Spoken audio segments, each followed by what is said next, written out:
Assalamualaikum warahmatullahi wabarakatuh. Perkenalkan, nama saya Risma Soleka Pratiwi, NIM 203200092. Saya dari kelas PGMIC.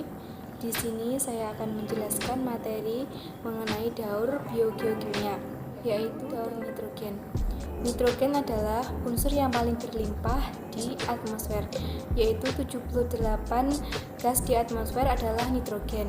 Meskipun demikian, penggunaan nitrogen pada bidang biologis sangatlah terbatas. Nitrogen merupakan unsur yang tidak reaktif, yaitu sulit bereaksi dengan unsur lain. Sehingga dalam penggunaan nitrogen pada makhluk hidup tidak mampu mengambil nitrogen dari udara secara langsung karena membutuhkan energi besar untuk mengambilnya. Proses pemecahan nitrogen bebas berlangsung dengan bantuan energi petir. Energi petir yang besar memicu terjadinya reaksi nitrogen dan oksigen menjadi senyawa NO2 dan NH2. Kemudian senyawa NO2 dan NH2 ini turun bersama air hujan. Ada beberapa bakteri yang mampu mengikat N dari udara. Salah satu contohnya adalah bakteri Rhizobium. Bakteri Rhizobium bersimbiosis dengan akar tanaman polong-polongan sehingga dapat menyuburkan tanaman inangnya. Kemudian masih ada lagi kelompok bakteri tanah, yaitu Proteobacteria, yang juga mampu mengikat nitrogen bebas dari udara. Demikianlah tadi proses pengambilan N dari udara. Proses ini menjadi salah satu faktor penyedia N di dalam tanah. Nitrat yang tersedia di dalam tanah bisa langsung diserap oleh tumbuhan atau mengalami amonifikasi, yaitu pengubahan menjadi amonium.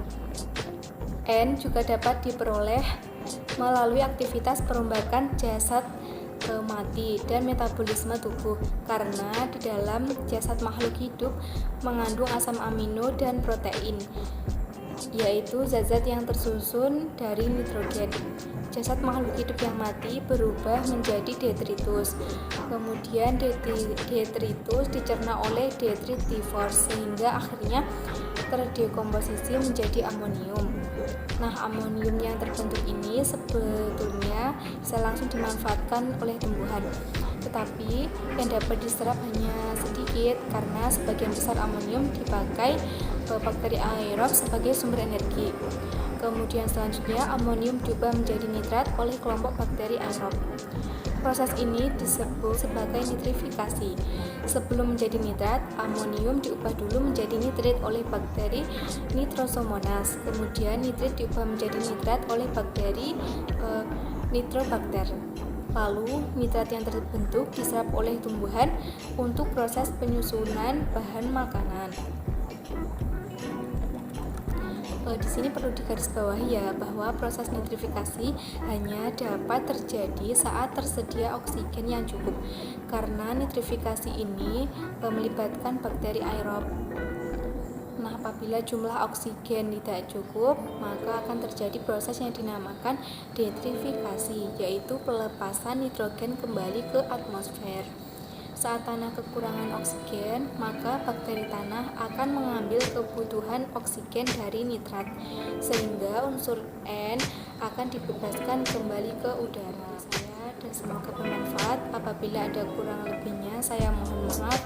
Wassalamualaikum warahmatullahi wabarakatuh.